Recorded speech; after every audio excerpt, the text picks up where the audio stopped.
OPEC headquarters abandoned in Vienna. Instead, the group and its allies met virtually, remotely agreeing to cut global oil production by the largest amount in history, 10 million barrels a day. That's about a 10% reduction. Oil-producing nations agreed to the cut last week. Mexico wouldn't sign, refusing to drop its output so low. President Trump weighed in.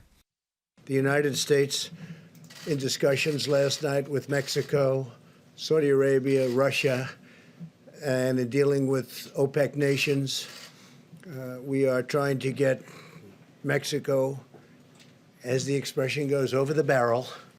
Trump then offered to reduce US production further to make up for Mexico, conscious that low oil prices could be terminal for America's shale industry.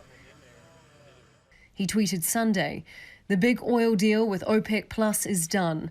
This will save hundreds of thousands of energy jobs in the United States." There are 10 million jobs associated with the shale industry in the United States, and that's a huge constituency for President Trump. President Trump doesn't need any more job losses. In the last 3 weeks alone, we've seen 17 million jobs lost because of the pandemic. Global demand for oil has evaporated by around 30% due to COVID-19. Planes are grounded, streets deserted.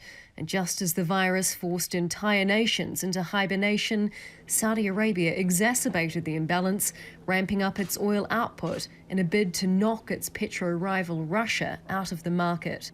The glut sent US benchmark West Texas Intermediate plummeting from $63 a barrel in January to $20 a barrel in late March, a more than two-decade low. We see this as really a monumental achievement. I mean, if you had told us a week and a half ago that Saudi Arabia, Russia, and the United States were going to come together to forge an agreement to cut 10 million barrels a day, and potentially even more from the market, I think most people would not have really believed it. But pulling prices back to profitability may still be many months off. Even with the biggest oil cut in history, there's still an oversupply.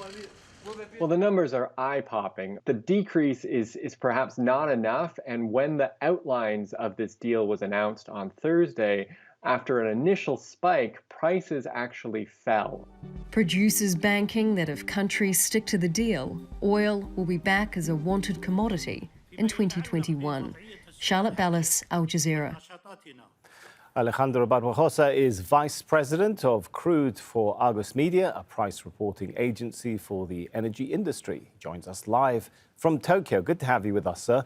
So, first of all, do you think this climb in prices is going to last? Will it continue?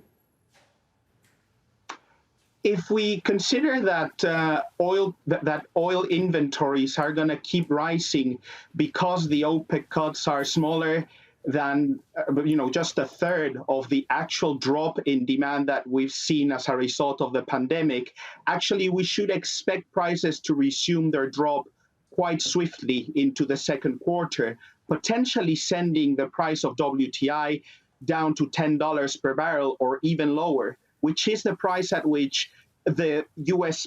production and the shale producers in Texas and New Mexico are actually forced to cut down output because it's no longer profitable to keep pumping at those prices because it's below their operating costs. All right, there's a lot in your answer there to unpack. Let me start with, will this at the very least then put a floor under the price crash? And given what you said, is that $10 a barrel now what we're looking at instead of the previous forecast, which is saying, well, they could even go into minus?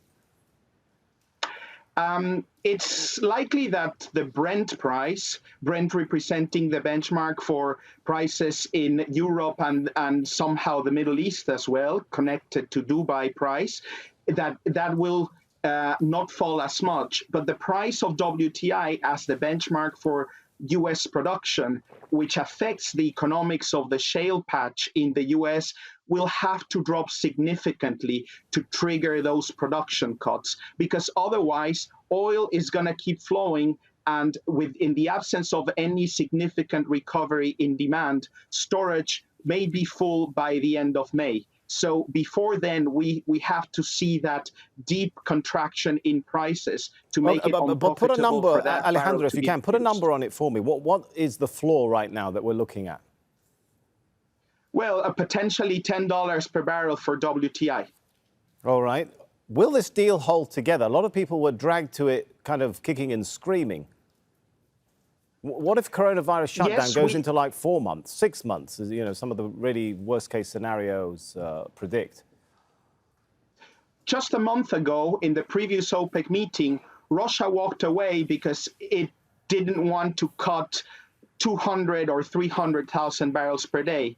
Now Russia has committed to cut 10 times as much, 2.5 million barrels per day. There's a lot of skepticism that the Russian government might unify all the individual, independent, private producers to cap their production to achieve those 2.5 million barrels per day. So there are lots of questions about whether that oil will actually be taken out of the market and whether compliance will even reach the 50% that was reached in the initial stages of the previous OPEC cut. All right, thank you very much. Alejandro Barbajosa there. Thank you.